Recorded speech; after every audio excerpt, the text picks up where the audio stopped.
How you living out there, people, in this crazy world we live in? Look at this angle, low, and there it is. Boom. And we'll be right back. Hey, everybody. Welcome back to Talkin Schmit. This is Schmitty with another episode. Today on the program, we have Berard. But before we get to that, I got a couple things I'd like to tell you all. Number one being, have you heard the new joint over in the East Bay at the Break Free Skate Shop with Big Hungry? He's got a new pad. He's got a new podcast, not pad. He's at the same pad, but he's got a new podcast, and it's called Mondays and Tuesdays. I've been helping produce them a little, just basically filming them and putting them up with him. But there's some real good ones. We did one with Gershon Mosley, Ron Allen, Max Schaff, Lil D, Major. So look for that, because that's some good shit over there from the town. And the other thing is, I got 2 more episodes for this year. 1 is a surprise, and 2 isn't a surprise if you've been paying attention to my social media. Instagram, that's Talkin Schmit on the gram. You can also see these episodes if you want to look to see the facial expressions, or I don't know why you would want to look, but some people enjoy the YouTube experience more than listening. And we do have a YouTube page over at youtube.com/Talkin Schmit. Oh yeah, the main reason I wanted to get all your attention is it's raffle time. It's raffle time, guys. I'm super stoked. I got Sharal and Honeybee right next to me, and we are going to pick the winners. Thank you, all of you. We had Charles Lee in Minot, North Dakota, Tiber Shear in Huntington Beach. We got Paul Gizzarelli in Buffalo, New York, Zach Bretzman in Mobile, Alabama. I can't believe I can't see. That's weird. Zach Hill in Santa Cruz, California. Judson Cheney in New Hope, Pennsylvania. Aaron Austin, Tacoma, Washington. Jonathan Halili out there in Cerritos, California. Daniel Coons, the homie. Thank you, Dan. Scotts Valley, California. Robert Parsons in Estacada, Oregon. I've skated your park. Curran Atterbury, Wilmington, North Carolina, home of Chet Childress. So the 11 contestants are all in the Santa hat.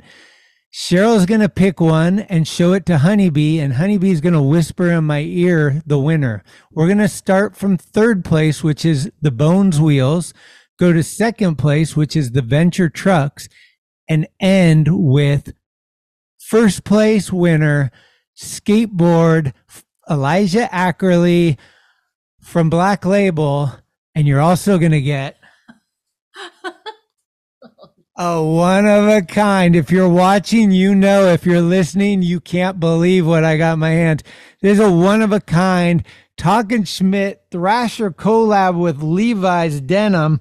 We got the Talkin Schmit on the pocket. We got the Talkin Schmit on the back, and we got the Thrasher on the inside. Feel me? We didn't even talk about Genco, man. I want to get my Genco sponsor back. So check this out. This is a one of a kind. Thank you to Tracy Plain for making this, and we're donating it too. I know you guys are all excited. You want to get to Berard, but the raffle winners need to be announced first. Are you ready? It's Christmas by the Bay, SFCA. Never forget, San Francisco's the best city in the world. All right, kids, here we go. Sharal, are you ready? I'm ready. 3rd place winner goes to the Bones Wheels. Honey. Charles Lee of Minot, North Dakota. My cousin lives in Minot, North Dakota. Do you know him? He's a teacher up there, Jason Waddell. Thank you, Charles. But we're going to send these out with your order. Provoking the stoke. Ready for 2nd place? Full Send Wax sent me a bunch of wax, and we're going to send all our winners whatever we have from them as well. So that's this. Venture Trucks. All right. And the second place winner. Honey, you want to dig in there? Tibbet Shear from Huntington, California. I hope I'm pronouncing your name right. Is it Tiber Shear? I'm guessing. Tiber Shear from Huntington, California. Honeybee is a fan of Huntington, California. I'll tell you that. We went down south. We stopped in Huntington, Long Beach, Santa Barbara, ended up in San Diego. Little girls out there surfing with the locals, eating the acai bowls every morning. It was a great time. Are you guys ready for the final drawing? This is the winner of the whole shebang. They're going to get a Lagwagon koozie with their skateboard. There's no joke here. We got a lot of stuff to give away. So you ever watch 411 with Eric Costin, number 60, 10 years? Oh, fuck. It's finally here. All right, here we go. Elijah Ackerley, hopefully you're coming on the pod next year, 2024, but your board's going out the door in 23. 2, drum roll, please.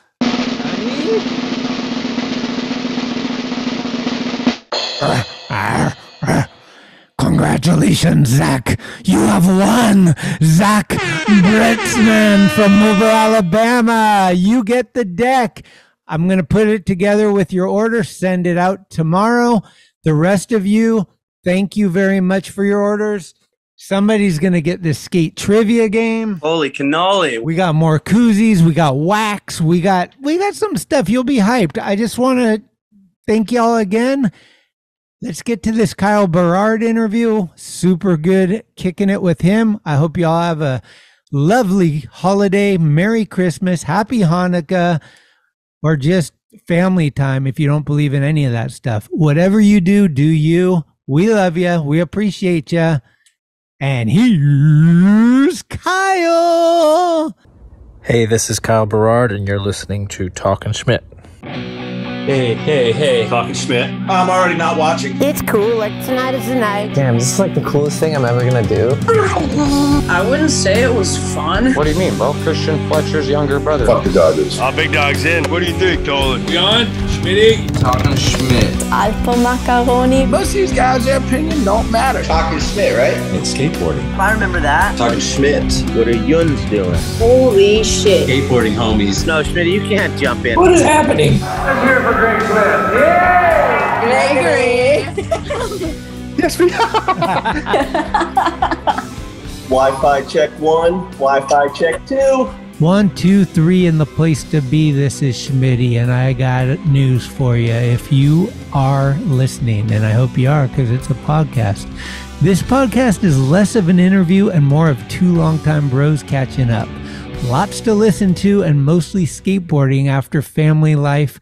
But this guy won the Tampa Am and Tampa Pro in the same year, currently working his ass off in the concrete world with his company Front Rock. And I got to tell you, he's provoking the stoke this week. This is Kyle Berard. Hey, buddy. Hey, how you doing? Good. Can you hear me good? Yeah, actually really good. Hey, all right. How you living? You good? Yeah, good. Good. How you doing, buddy? I'm good. I think I got married since last time I talked to you, maybe. You did?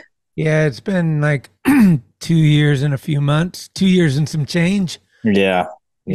That's awesome, man. Congrats. I don't know. You know how it is. It was definitely a necessity. It's awesome. It's a stoke. It's like every day, just like, oh, we got a team. Yeah, look. I know. Actually. Yeah, that's so sick. And then you got 2 kids, right? I have 2 kids. Dude. I woke up at 4:30 today. Well, 4:25. My daughter just turned 1. Uh-huh. And my son's about to turn 3. Amazing. Is that all right? We're fucked. Yeah. Yeah, it's 100% and then more, right? Like it 100 takes everything from you. 100% all the time, and then like whatever you think you're gonna do that day, you get most of it done, maybe. Oh, really? Yeah, you just get like the highlights done because in between the highlights of what your day is supposed to be, you got to clean something up. Or like There's a lot of unexpected stuff. they're both in diapers, like just even that, just like it's gnarly, but it's awesome. Like my son wakes up, he's like, "I love you, Daddy." Oh. The other day he told me like, "I'm really proud of you, Daddy." I'm like, "For what?" Somebody has to be. Yeah, like what do you know that I do? What do you? And he's like, "You're a construction man. I want to be a construction man." Oh shit! No way. So it's like this different level of stuff. Right. Oh, that's cool. Yeah. I know, man. Everybody's growing up. I know. Did you know I just saw Duffy. He was down there. Yeah, he'd been down here for like a month apparently, and I didn't know that he extended his trip, but he called me a couple nights ago. He's like, "Dude, I'm still here." And I was like, "Shit." I was like, "Well, let me carve out some time." That's another thing. Like, oh yeah, you can't just go see somebody. Yeah, that's you got the kids, you got the kids. That's the part that like me and my wife are trying to tackle because like we're not gonna have kids. Yeah. And a lot of our friends did. And so like we always have these talks with our friends before they have their kid while they're in the process going like, "Hey, we don't want to lose you." And there's all this conversation about there's no way we're not going to be one of those parents, da da da. And the minute they have kids, we never hear from them. Oh yeah, yeah. And then and you try not to take it personal, but you almost get tired of hearing like the kids as an excuse. It's like, dude, just give me a text. I don't even need like a high five. Like whatever. Yeah, totally. Yeah, just a text to check in to make sure like they're still alive. But yeah, I mean, fuck, dude. I wake up at 4 and then, drink tons of coffee. Then I got to take my son to school, and like we have a nanny for because Sarah and I both work full time. She's working too. Okay. Yeah. So it's like one goes to Montessori school, the other one has a nanny. And it's like, then you have the conversation of like, do we make enough money to do this? Well, if one of us stops working to watch the kids, then is that enough money? Like, how does it, you have all these conversations and no one fucking tells you this shit. Well, they kind of do. They kind of like, they let you in a little bit, but then when you're like at the end of the month, like, whoa, like looking at you're like, fucking good God, man. Like it's in and out. And yeah. Dude, I realized like I used to post like skate clips on my Insta and then it's like, and I was just posting pictures of my daughter. And then I'm like, so then I just stopped posting anything because like, no one gives a shit. I give a shit. My parents give a shit. The family, no one gives a shit. No, I think that's not true. I think everything in moderation. And I always say skateboarders are the ones that should know balance the best. So it's just like, of course, like throw in a kid once in a while, but also throw in your concrete work and then throw in some skating. And it's like your life. It's not like, because if you keep showing kid, people are like, what, is that all you do? And you're like, yeah. It is. Like you want to pretend you're doing other stuff. You want to pretend it's not 90% that. Yeah. You got to remember, people are living vicariously through you. Like that's the new age crap. So it's just like, fuck. Yeah. It's, the social media, it's crazy. It's super crazy. I really don't, it's like you're trapped because like, especially for what I do, I kind of like, it would be weird if I didn't do it. Right. But the people that don't do it, I praise them. I'm like, man, you're probably loving it. Like, it's like, I don't know. It's just super weird. And there's so much falseness involved. Well, you don't have to, if you're not doing it, you don't have to curate the best parts of your life, and it's like, yeah, that's the whole, I have one for like the concrete business, Yeah, you have to, right? But even then, like, I don't feel like posting shit.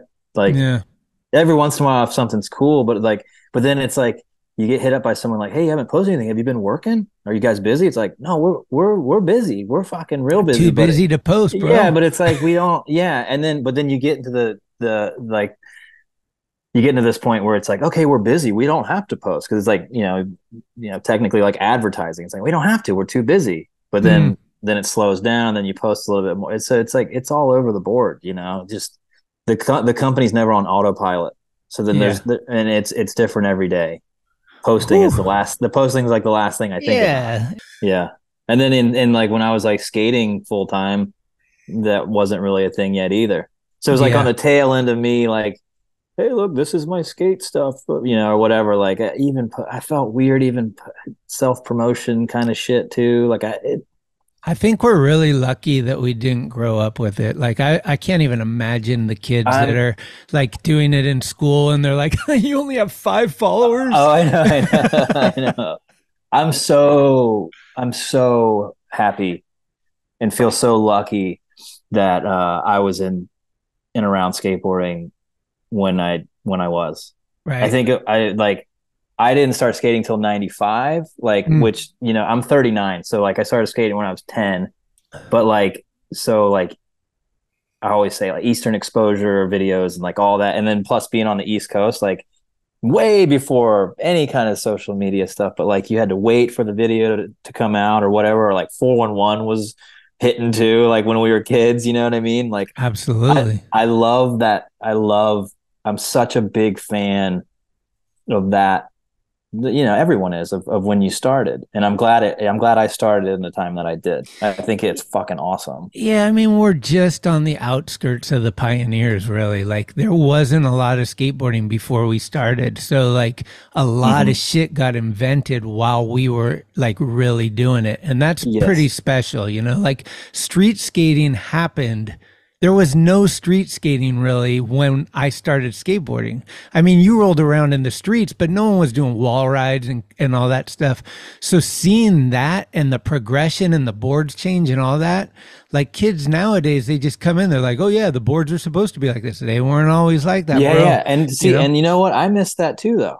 And I missed that too. And I remember when Duffy got on World and like, I started to get to know Pat really well. And I told him, like, one night we had this conversation, like, I was like, hey man, because we would go on trips and we would do demos and blah, blah, blah, like whatever. No one cared so much about us. It was like, but we had Pat with us, and the dudes that were like our generation and one generation older were tripping that Pat was here, you know? And then so like months and months after seeing that, like we do our demo, all right, cool, whatever. But then people would stay to talk to Pat. And it was like, I told Pat, I was like, I wasn't questionable. I didn't skate yet. When all that stuff was going on. But I've done my homework, and I saw how like you're saying, like the boards changed, and then all this, and then around that time, like all that like really crazy change in skateboarding was right before my time.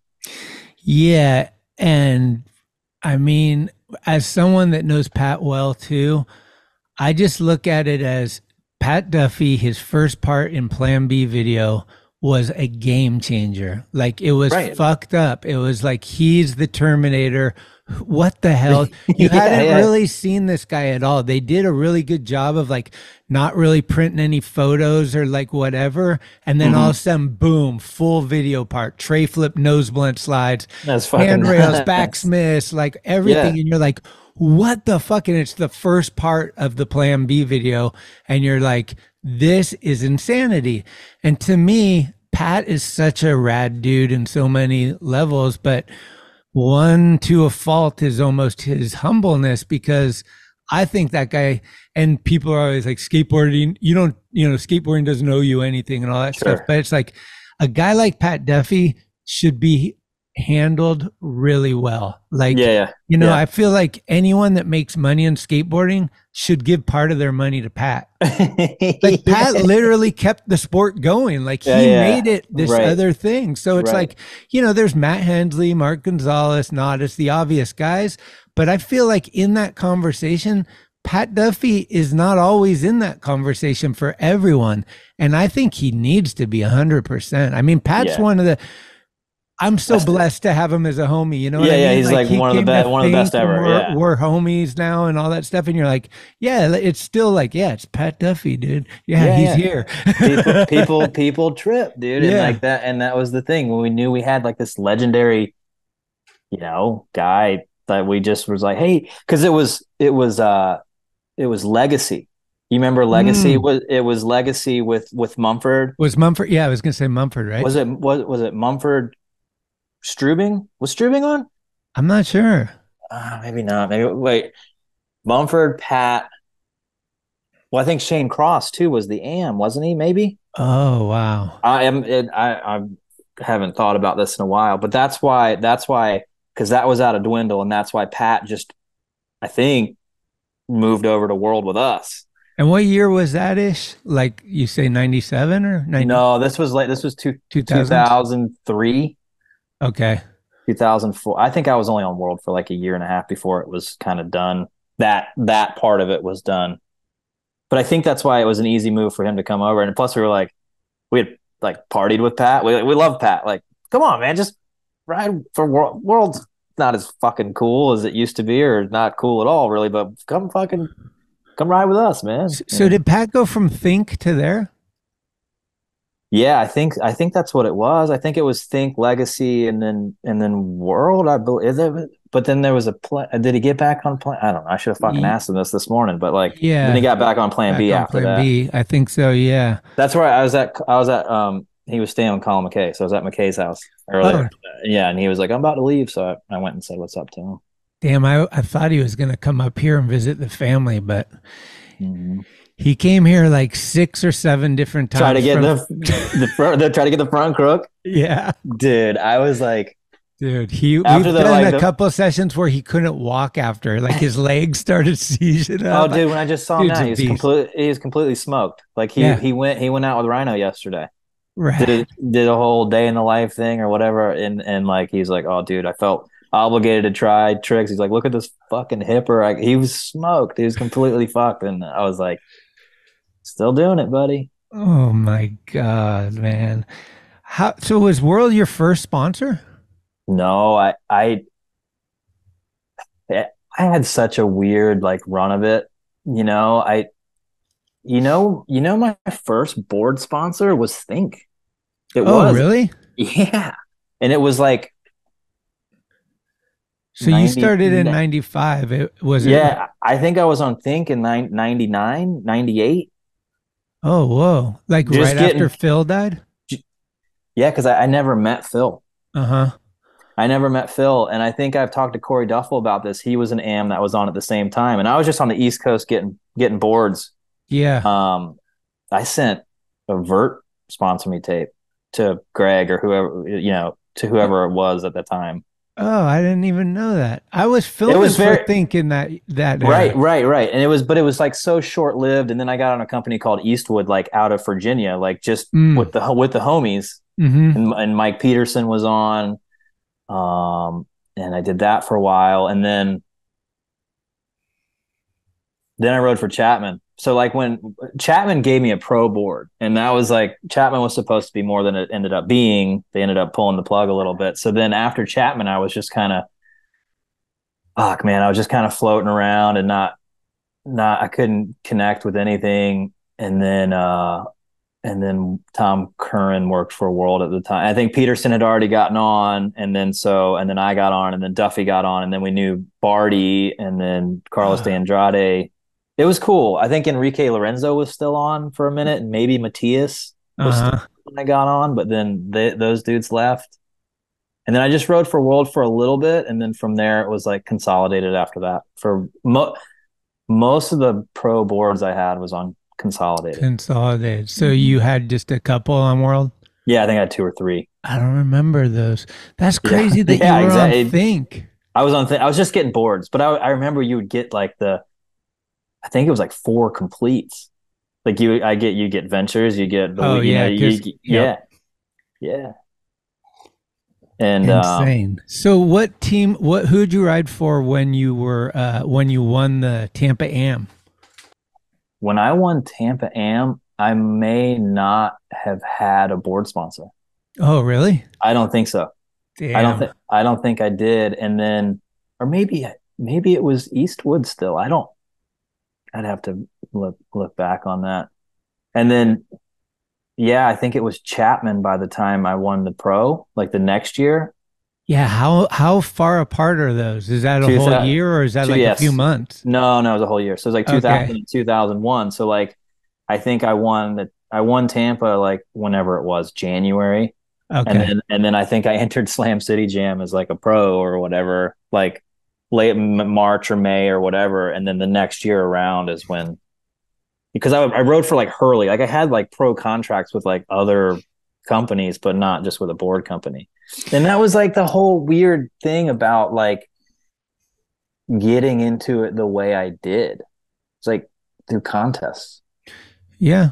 That was it. And that wasn't like my intention. That's just how it happened. And I think it was a little strange, not only for myself, but for, everyone. It was really, I was super young, man. It was like, I won Tampa when I was 15, and then I won Tampa Pro when I was 16. Mm-hmm. So I didn't have a lot of history with anyone, much Right. less anyone like on the West Coast. So we would go to these events, and I would have just years before seen them in like 411 or whatever, or seen them in Thrasher, or seen them in the magazine, like, holy shit, there's so-and-so. But like everyone else already had a history together. So I felt like it was looking back on it now as an adult, like it was kind of hard for me to like, I didn't feel like I fit in, and I don't think I did. Yeah, I was gonna say maybe there's a little resentment too, like the young kid that his first contest he wins, and like all these other guys know each other and skating all the time, and like who's this guy just? Yeah.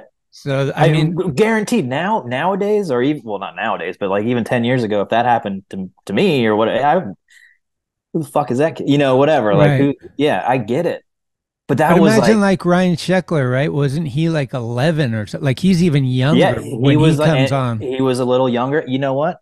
He was a little younger, and it was a little bit after when I won that, and then he started winning things like maybe 3 or 4 years later. Mm-hmm. And I remember thinking that, like, what the fuck? Wearing the helmet and shit. Yeah. Yeah. Yeah, it's like this fucking kid riffs, but what the fuck is going on right now? It's like these little kids that show up at the combi and spin 900s, and like, now it's just it's just now like, you're what? just like, God damn it, It's insane. Yeah, the whole thing has just gotten like, we always talk about like, when's it gonna plateau, and the answer is probably never. But like, you think like, can it get gnarlier? Like, you know what I mean? But it does. It will, and it can. Yeah. It's I mean, dude, I judged the fucking Olympics. I judged Tokyo. So like, and I did it thinking like, oh, well, at least we'll get the scores right. I don't know if this needs to be in the Olympics or whatever, but at least like, like we know what we're looking at. Yeah. So we'll take part in it. And I mean, some people weren't happy with the scores, and all the judges' names went on TV. Oh yeah. And we got death threats on Instagram. We're gonna fucking kill you fucking next time you come to Brazil. Or we all of us got it. Some people got dick pics too. Like everyone's phones got flooded. And I was like, and at that moment I was like, I don't want to be a part of this. And like I've judged contests since. I've done a few, but that's the highest level, right? I know, but so like different. As skateboarding's changing, yes, it's like people are getting gnarlier at skating, but it's also doing this weird thing with the Olympics and all that stuff, which obviously some people are worried like, oh my God, it's gonna like fuck up skateboarding. But you can't fuck up my skateboarding. You can't fuck up your skateboarding. It's just gonna go do this thing, and skateboarding will still have its own deal. But yeah, that's what the mantra is. It was funny because I was watching. I've been following Christian Fletcher, the surfer. Yeah. And he's super gnarly. A lot of people have this same kind of idea with surfing, like too many kooks, they're ruining the sport, like all this shit. Right. And Christian wrote on his thing, he's like, it was basically what you said, something to the nature of, who gives a shit about what else is going on? Surfing is always me and my surfboard in the ocean. And that's always going to rule. That's not going to change. All your politics or all those other kooks, like what's that got to do with me and my surfing? And that's what I love. And people sometimes forget about that because, you know, the industry gets involved in these accolades and these prizes and then sponsors and then traveling with people and having resentment. Some people are friends, some people hate each other, all that stuff. It's like high school. But the bottom line is you're getting on your board the minute the van stops and all that shit goes away. And you just skate and have the best time.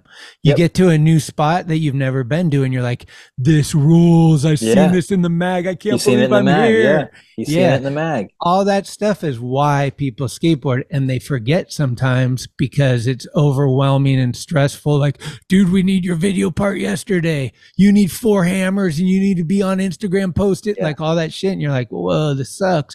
Well, guess what? You're getting paid, so it's a job. Yeah.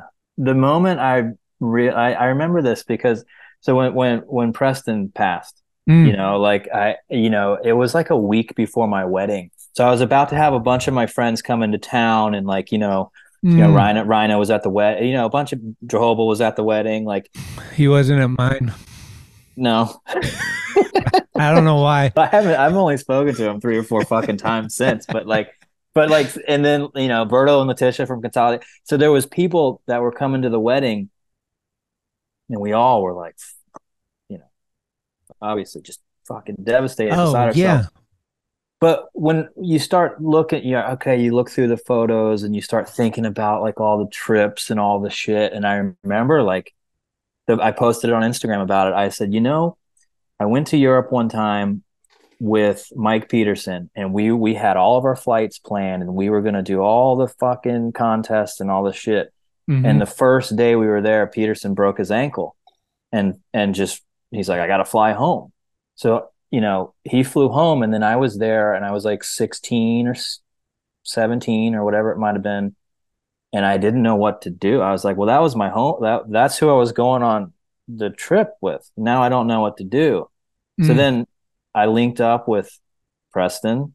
And I think Did you know him already, or was this the first time? I knew him. I think I had met Rhino. I met Rhino first. I met Rhino at a train station in Europe, and he was with who was it? Rodney Jones, or he had his crew Texas at that time. Yeah. It was, and then I think I met Preston like maybe a year later, but they were like, "Why don't you just fucking come with us?" And I was like, "What are you guys doing?" They're like, "We're gonna go to Marseille and skate." That was it. There was no, "Oh, we're gonna do this contest and try to make money here, and then we're gonna go over here." Yeah.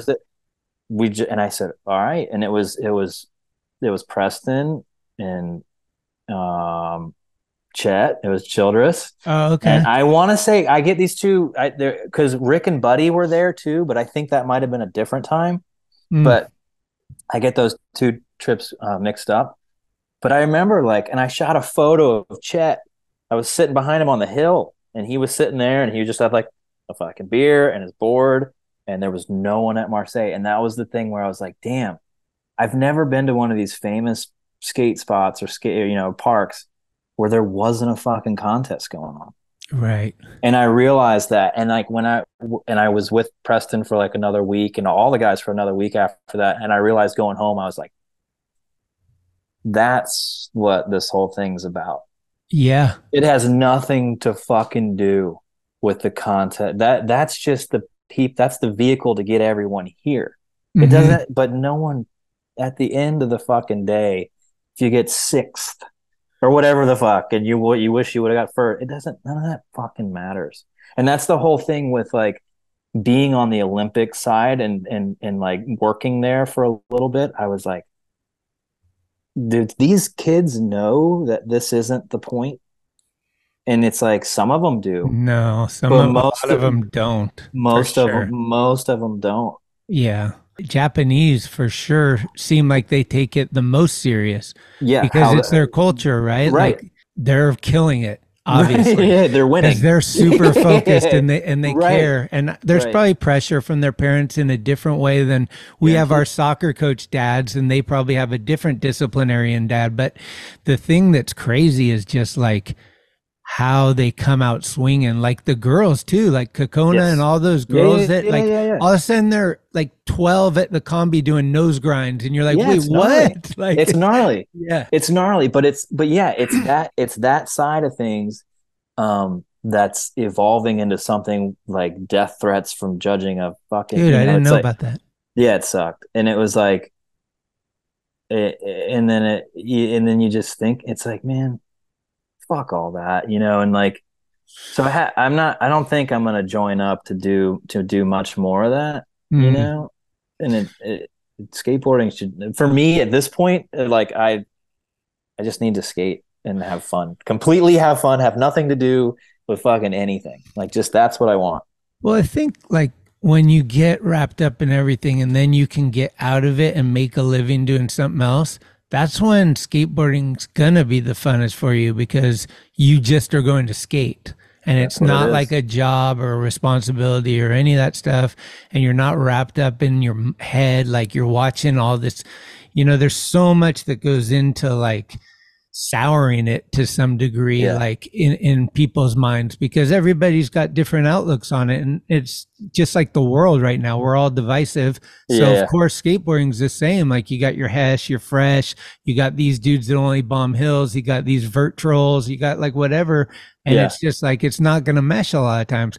Plus, it's like 5 billion skaters now. Like, it used to be like 5 per state, like you hear the wheels coming down the street and you're running out because you're like, dude, there's a skater. You don't do that no more.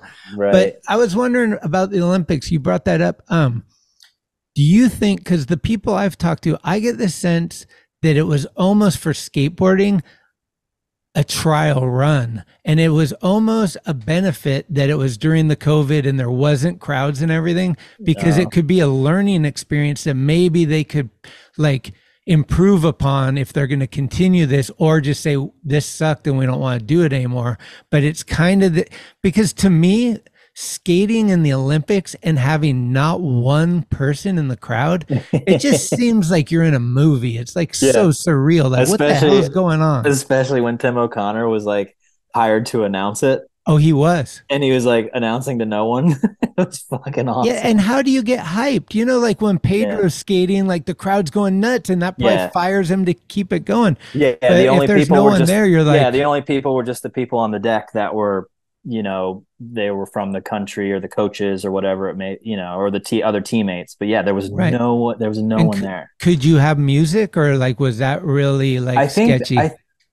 Because we were like in the booth, but I think there was music on the. I want to say there was, but I don't know. Actually. I just wonder on like, we were like tucked away up in the booth. There's no way Ghetto Boys is blasting. Let's put it that way. No, you're not gonna have Slayer or Ghetto Boys. It's gonna be like more Mickey Mouse or something. But I mean that. And as far and to your point about it being a trial run, I think like technically it was. I think I mean, I don't know too much more than like, I'm just hired to judge. I don't know any of like what's going on, but I think it's on a probation period until the next one, and then it becomes a real sport. Like I think like technically you're right in the like, but you hear things, like I didn't hear this quote directly, but I heard like one of the IOC guys was like, it's not track and field anymore. It's skateboarding. Like that, they really want to push it. I mean, I didn't hear that. I heard that from someone else, so I'm not like directly quoting someone, but but then I also hear that like they're pushing to get scooters in now. Oh, yeah, and then they don't see it. They don't see a difference. Exactly. They don't give a fuck. And I think that's what's wrong with the world is there's no gatekeepers anymore, and everyone's just letting everybody like water down anything that's cool. So it's like, oh, let's add this too. Well, no, now you just fucked up that. Like you just cancel. Like you're gonna do rollerblading, skateboarding, scootering, and BMX. It's like all on the same course. It's like, who cares at some point? And the bikes are gonna get gnarlier than anyone because they can pedal and go fast. So it's like that's what everyone wants to see. But if you just kept it like, oh, you want skateboarding? Okay, then you don't fucking add the other crap. Like, don't you fuck know? it up. And I think they're probably, I mean, not they're probably, I mean, they're banking on it being a spectator sport. So it doesn't fucking matter how real it is to them, because it's just like, people wearing fucking jerseys and watching the team on Sunday. They're not on the team, they don't even play, or whatever. If they do scooters, they should just do a downhill run. That should be it, like full like skiing, but just bomb at a hill, and whoever gets to the bomb first, you have a winner. No judges needed. Yeah, whoever just gets to the bottom wins. And then they're gonna get the unowheel competition. Exactly. It's gonna get we're fucked at this point. We're totally fucked. Oh man, it's insane. But skateboarding's cool. No, skateboarding's the best, but like that's the whole thing is like, I think to the people, especially like us that have been doing it since I started in the 80s actually. And so when you do something like whatever 40 years and I've only been alive 10 years where I don't have a skateboard. Me too. Yeah, maybe I have a little passion for it. Maybe it does salt me when I see it being portrayed a bad way. Totally. Of course it bums me out. This has been my love for 40 years. It ain't like your fucking White Stripes that you listen to for 4 years and then you're over them.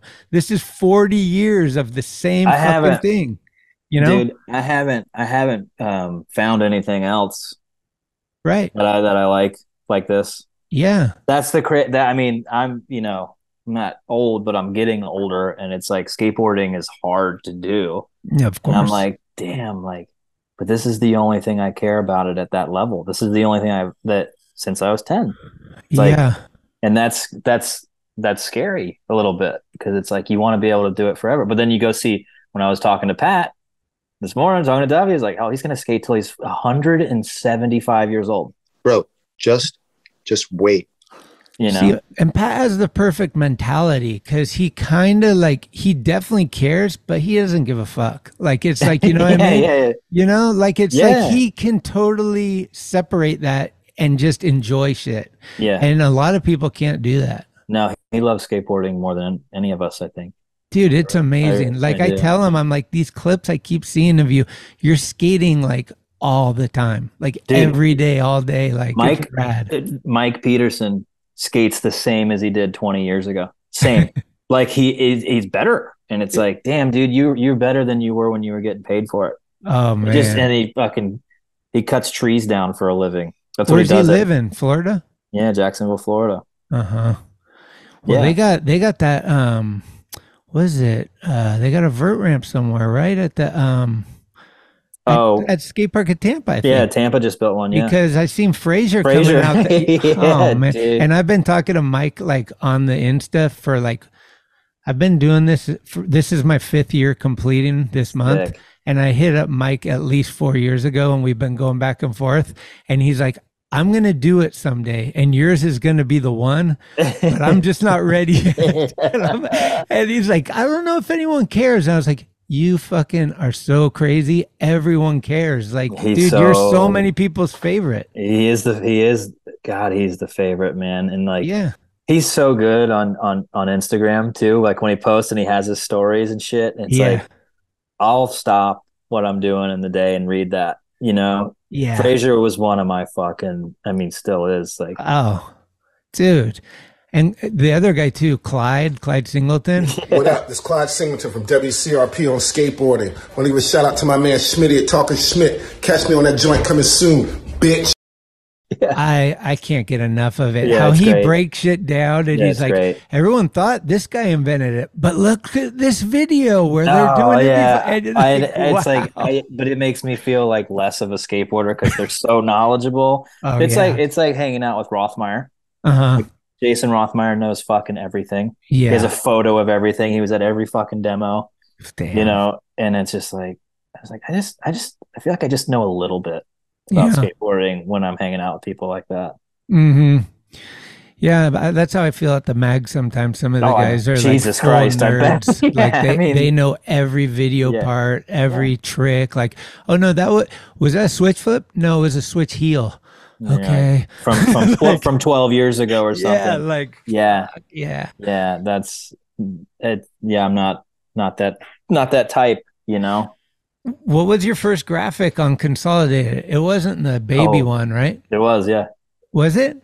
The congratulations, it was a Berard. Yeah. Because and the reason why, the reason why that is because when I was on World, let me think about this. I think so World and Globe shoes were kind of the same thing, and Partnan was working there. And so Partnan sent me a box of like World boards, I believe. And then when I opened it up, it had the congratulations. It's a man, but he crossed out man and put Berard. This is way before Consolidated. Me and Peterson just got a fucking kick out of that. So the first one was like, it's a Berard. Yeah. I had it hanging in my son's like in his room, but then like I could take it down. Did you get any time with Alan Peterson, or was he gone? Very, very, very little. He was already living in Australia. Oh, he was. He went, but he did go on a few trips. One trip he showed up. He just brought a chair. I don't even know if he brought his board. He might have brought his board, but we were like at some park and they're like, Alan's here. And I was like, fuck. And I don't know if I had ever met him until then. And he was one of my favorites too. I just feel like that. Talk about Marseille, AP. Oh, Jesus. Yeah. The backside Ollie. Yeah. Oh my God, dude. And he hadn't skated in a little bit. He was taking a break. And I remember he called me when he was in San Diego randomly. And like he came over to the house. This is when I was living with Mumford, right when I moved back out. I moved back out here from Virginia in like 2011. So, and he's like, hey, let's go to Washington Street. I'm like, hey, buddy, like if you're easing back into this thing, that's not the fucking place to go. It's hard as fuck. No country club over there. Yeah. And he got a set of knee pads.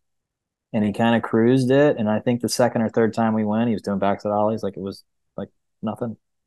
But then I guess he was going to live back over here. Then he moved back over.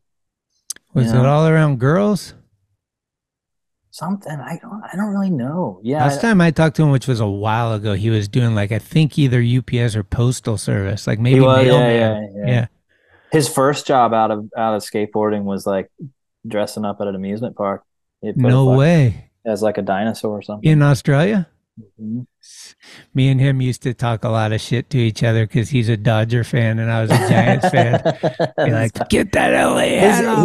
He has like a nephew or something that's doing well in baseball, right? Yeah, I think he actually just went pro like a year or two ago. Yeah, there you go. Yeah, pretty sick. Yeah, man. Consolidated was I always felt like I got on the ass end of what was cool. I did. I mean, World wasn't really that cool anymore. Or when Consolidated was after the all those guys quit because of the don't do it stuff, and like but all of those I loved every minute of it. But Karma was still there for a while, right? Karma was still on, yeah. Karma's awesome. Yeah, and Roberto. I mean, it was great. It just wasn't. It wasn't hitting like it was, man. I mean, come on, Paya's brothers, Corey Chrysler, Jason Jesse, and Alan, yeah. I don't. Maybe I have one. I don't know if I've ever talked to Jason Jesse. Really? Yeah, he was already gone, and they had a falling out already. Yeah, and so I think I ran into him maybe once and met him, but we have bunch of mutual friends, obviously, but I don't think I've actually ever met. I skateboard, but I'm an artist. I love art and I love you. Come to me and kiss me. Yeah, it's too bad things like that happen. It's crazy to me to think, I don't know, that's just kind of crazy. I'm just like, damn, you guys don't even talk anymore? Like, you guys were homies. Like, yeah, and it probably comes down to money and business and all the things that taint everything that's cool. Yeah, I know. Money's I mean, dude, we build private skate parks and stuff, and it's awesome. It's hard work, but the part that I hate the most is the money. Like the money, you got to ask people for money, or like you got to make sure that you protect yourself and make enough money. And it's like, I'm so not good at that.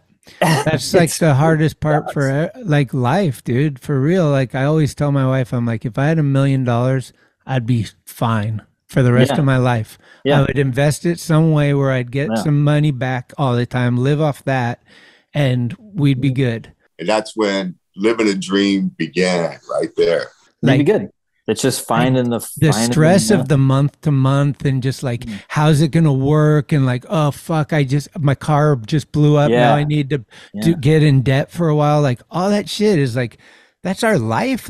And you wonder, like, you go to Hawaii for like a week and you don't have any responsibility. And you're like, why can't life just be like this? This part. Like, we're only here for 65, 80 years. Why are we like torturing ourselves so much? And I don't know. It's really interesting to look at, because the progression just seems like it makes life worse. Like all the like gadgets and all the like all this AI shit, like they're just putting more people out of business. It's like, go back to the old way and just make it cool. Like we're just living on our farm, you know, like fucking building the bull in my backyard, bro. I've noticed that, especially after having kids. Like you always, when you're a kid, you think that the adult's life is easy because they got it all figured out. And then when you're an adult, you realize that it's fucking way harder being an adult than it is to be a kid. And also for me, look, I just hear my parents so much and go, fuck, they were right.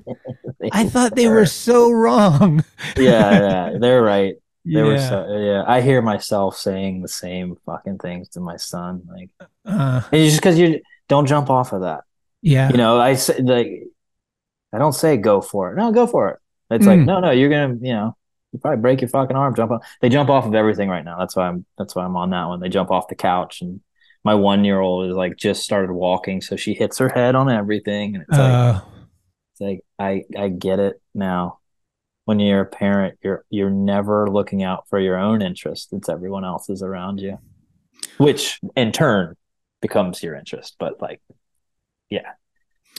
Do you think getting into skateboarding so early and being good enough that you're getting paid to travel and like do all these things, did that bring you into alcohol earlier than normal? Yeah. Because I know you're sober now, but you used to drink a lot. Yeah. Oh yeah. Big I time. mean, we both did. Yeah. Yeah. I mean, it was a bunch of different things all at the same time, and I had to grow up real quick. I would say that skateboarding in the beginning kept me out of trouble, and professional skateboarding got me in trouble and kept me in trouble. Because when all of my friends started getting their first jobs, I was a pro skateboarder. Yeah. You know, and then couple that with, like I said, feeling like an outsider, being so young and being 5 to 10 years younger than all the guys in the van, you know, then you're like, well, they're drinking, you know, I got to do it too. And then peer pressure. Well, yeah. And not even peer pressure. They weren't there. To me, they were the guys that I fucking idolized like 2 years before I met them. Okay. Yeah. You know, that's the crazy thing about skateboarding. Like you see these guys that are like your idols, and then you're sitting next to them in a van all of a sudden, and you're like, and hopefully they're cool. And hopefully you're cool. Oh yeah, hopefully. Well, you're not. You know, you're not. But you got to keep your cool, is what I mean. Yeah, right. But that was the thing. I was like, "Oh, these guys are gonna think I fucking suck. They probably already do." And that was like going on in my head, you know. So the drinking, like, and then you get your monthly checks or what. I mean, I had to make like my monthly checks were never all that great. There was a couple years where they were pretty good, so I had to like perform, you know, in contests to make money. And it's like, oh, and that's kind of fucked up too, because it's like, oh, if I don't kickflip this pyramid and I don't land this, I'm not going to make the That's mortgage. a pressure cooker. Yeah. And so, but it's not unlike park building. it's the same fucking thing. Like, but yeah, I think it was all that. And then, you know, I got in that really bad car accident too, that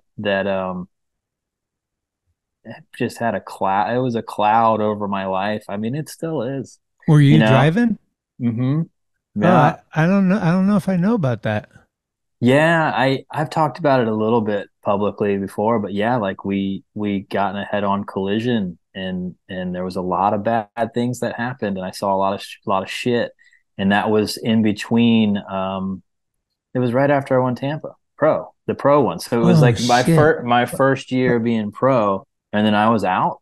I couldn't skate. I couldn't really skate for like a year. I had 2 surgeries on my femur, my left leg was like destroyed. My whole body was destroyed, but like a lot of other things happened too, where people were really, really hurt. And then there was like a lawsuit that I was maybe facing, and like maybe jail. We just didn't fucking know. And like, and then I had a bad doctor that did some fucked up shit. So then, years later, come to find out, I'm diagnosed with PTSD. Complex PTSD through the things that the doctor did, and like and just being in a head-on collision. Yeah, and the police officers and all that, they were being real mean to me, and it was a really bad thing. So that happened too, and that particular thing that happened was the if I was going to go the wrong way with drinking, that was the thing that definitely I wasn't going to stop. Well, you're in pain. You can't skate. So you're probably getting into like painkillers and then drinking to help a little bit of pain. Also. Yeah, painkillers, and then not wanting to be in a car, and then going on tours, being in a van when someone else is driving. Oh, you have this like control thing, Yeah. And I didn't know any of that. Really, that diagnosis didn't come later, 10 years later. After I quit drinking and started like doing some like, well, let's figure out what that was all. It's not about quitting drinking. You quit drinking, that's none of it's easy. Mm-hmm. But like the harder part is like, why'd you just drink for fucking 10 years? Yeah. I mean, I go to therapy for that stuff. Yeah, me too. And that's the thing. It's like I said, none of it's easy, but once you can quit, and then you can quit long enough to where you start feeling better, and then you don't want to go celebrate yourself feeling better. Yeah. Once you get out of that pattern, we're like, I did 30 days. We can go. Yeah. Let's celebrate. I've been sober. You get past that part, and then you're like, okay, I'm really bored. I'm really fucking bored. And then you go, but that's better than what was. You got to keep telling yourself, okay, that's better than what it was. You can be bored. That's fine. And then you start picking up things, and then you get busier and busier and busier. The boredom goes away. Yeah, you start a podcast. yeah. Talkin Schmit, dude. You start a concrete company. You start, I'm so fucking busy now. I'm so busy. I run a company. I have 2 kids. I'm married. Yep. We own a house. We none of this would have happened if I didn't just quit drinking. I quit drinking when I was 26. It'll be 13 years. So you got in a car accident, which kind of maybe propelled the drinking. So what made you stop? It was really bad. You were aware that like, this. I was in the hospital twice a month for just like, I couldn't function anymore. Not that I really had to, because I was still getting skateboard checks, which made it worse. But like, I remember, I mean, there was plenty of instances where it's like, okay, that should be the last night, but there's certain things that are waking up, I used to, you get like DTs where you could from not eating and drinking and not eating. I was just like, and you can hallucinate, and like things aren't very clear. You can't tell sometimes when you're sleeping and when you're awake, like at nighttime. Like I had all that stuff, and I would go check myself in for the day and get like the banana bag and get like, get rehydrated and all that stuff. Yeah. And I was doing that twice a month at the end. And I remember one morning, like just getting like a this is one of many, but like getting a bottle of Jack Daniels and driving to the hospital. and just like parking out front and just waiting to like, okay, I better drink that. This is how I better drink this so my body will be better. That's how backwards I had it. Yeah. And that was going on for like a year. And then I lost my house. I lost everything. Oh shit. And then when I went back to claim bankruptcy after to get all that debt, out, you start trying to find your debt, and I had all these ER visits from all these different cities and half of them I didn't remember. I was like, Winston-Salem, North Carolina. When did I go? Whoa. Oh yeah, I was at that music venue. There was this thing, and then I was like, it was bad. It ruined everything, and it ruined it very quickly. It was like it was working. I could skate contests. Like I think I got third in Tampa, and I was like 12, 16 beers in. Like it was working, and then it stops working, and then it's exactly. But you don't know it's not working anymore. But then it takes a while. Yeah, people got to start telling you. Even when it gets dark, the stars still come out to play.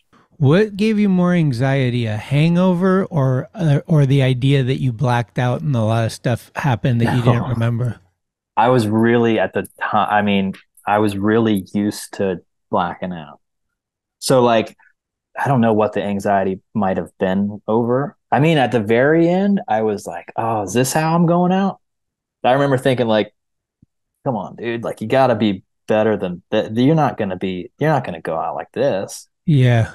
Like I told myself like, yeah, we're all going to die, but I don't want to die drunk. Right.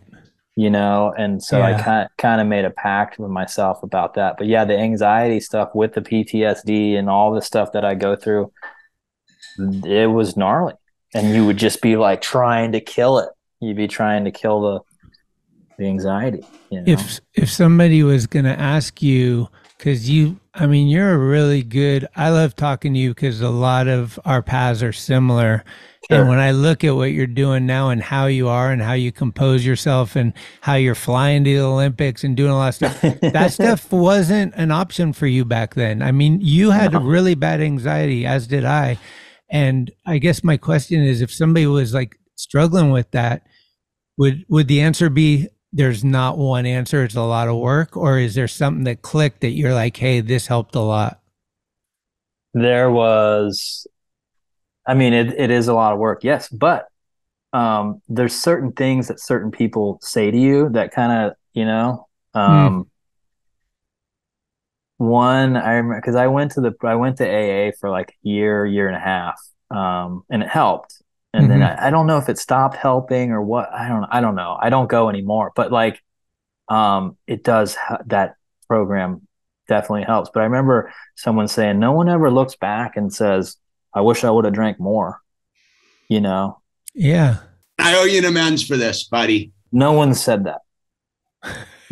No one's fucking ever said that. That's a great point. Like, yeah, and then there was this old timer named Charlie, and I never really got to know him too well.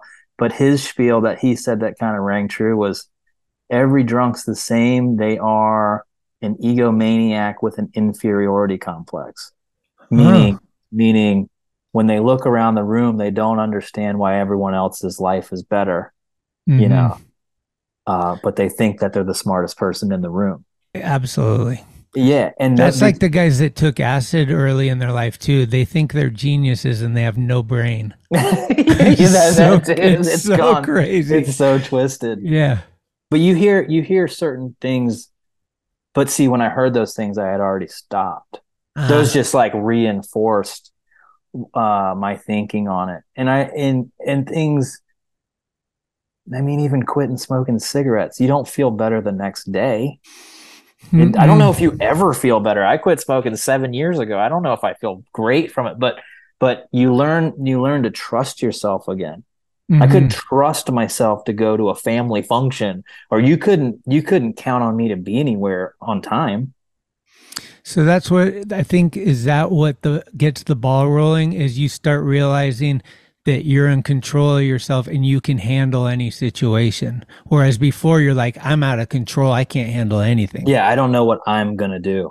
You're a beautiful man. That's crazy to think about now. Because control is a huge part of anxiety for me. Like if I go into a room that I have to be there for 2 hours and I can't leave, I start getting worried. But if it's like casual, you can come and go. You're like, oh, I got this. Yeah. It's the exact same situation. Yes. And that's the biggest part of anxiety is anticipation. Right. You get the anxiety before it happens, and then then it goes away as you. And then in the process, you're hitting yourself because you're like, why did I freak out so hard about getting on this plane that I can just go to sleep on? Right. Yeah. And that's the thing. Like you so many people spend so much time working against themselves. So I got a gold medal in drinking and air guitar.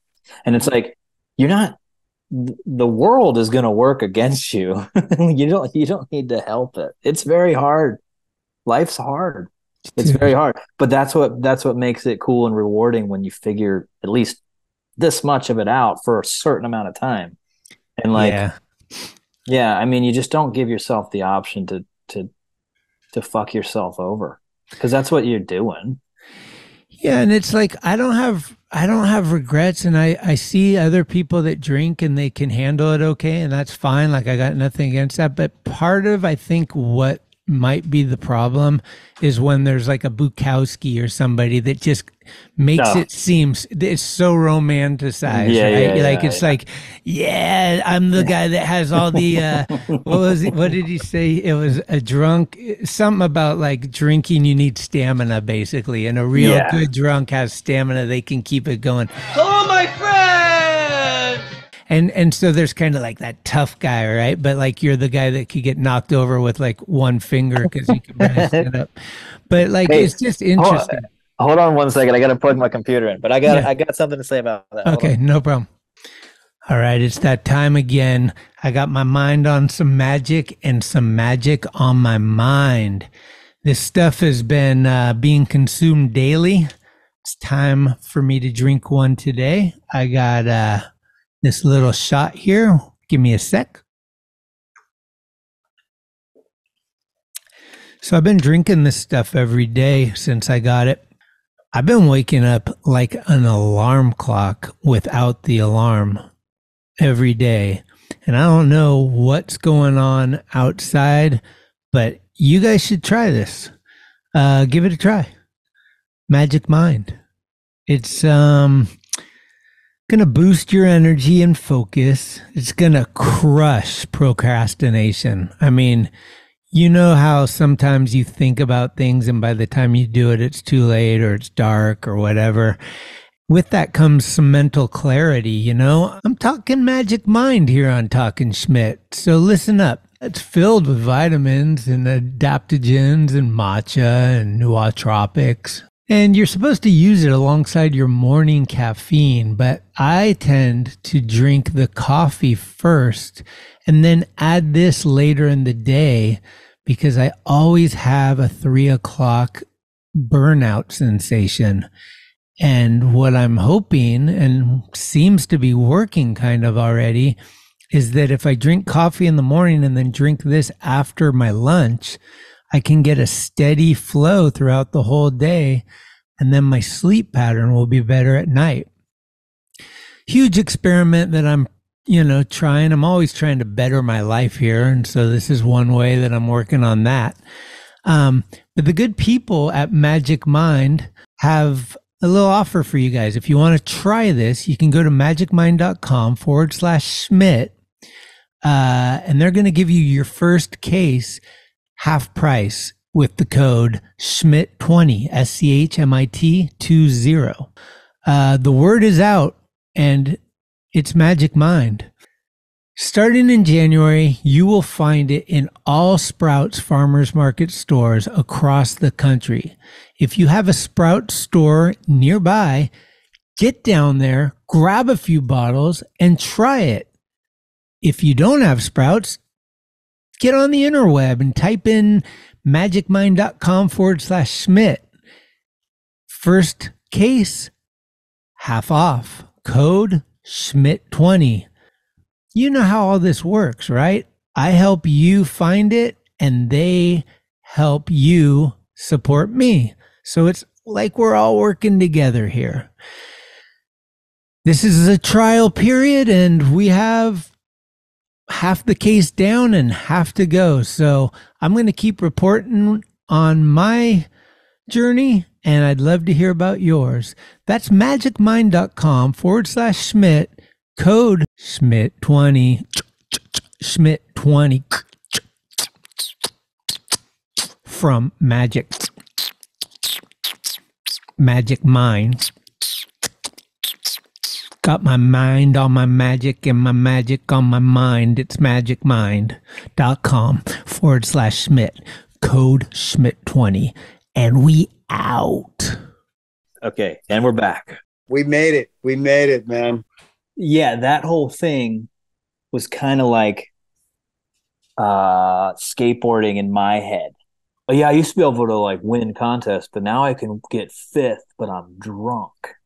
Or like, you know what I mean? Like, yeah, because and that's the thing too. Like, I needed a lot of attention back then. Now I don't want any really much attention at all. But like, and that's the thing with like you're saying the romanticized, movie character or whatever, or writer or whatever it may be, and it's like, that's not real.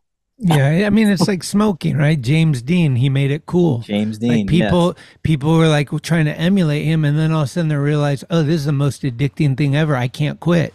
Right. And most people that smoke will tell you they hate it. Yeah. But they can't stop. Yeah.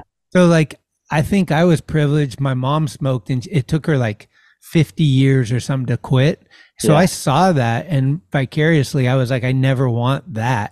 Because she was always going like, I hate cigarettes as she's smoking, but I can't quit. And I'm like, why can't you quit? Like as a kid, you're like, why can't you just stop then?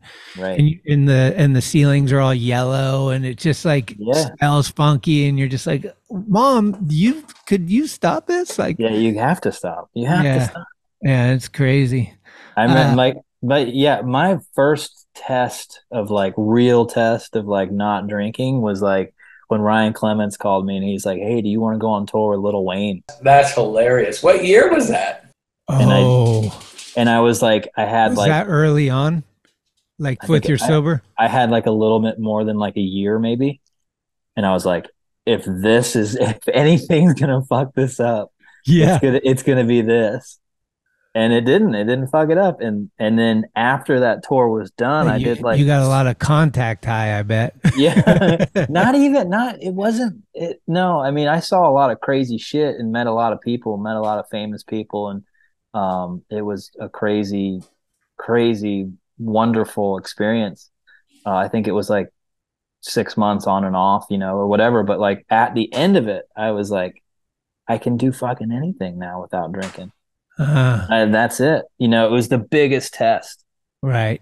And then, like, what was one of the biggest, what was like the biggest place? Like, did you do Madison Square Garden? Like, what kind of venue did you do? I think it was like 30,000 people a night. We did the MGM in Vegas, and like Floyd Mayweather was there backstage with us and stuff. Like, no way. Yeah. There was like tons of people backstage where you're like, oh, what? Dude. And who was it? Was it you and Theotis? No, Theotis had something, I think, to do with him before it was that tour, maybe. I originally got like hired to skate his birthday party, like his 30th birthday party. And then like a year later, we went on tour.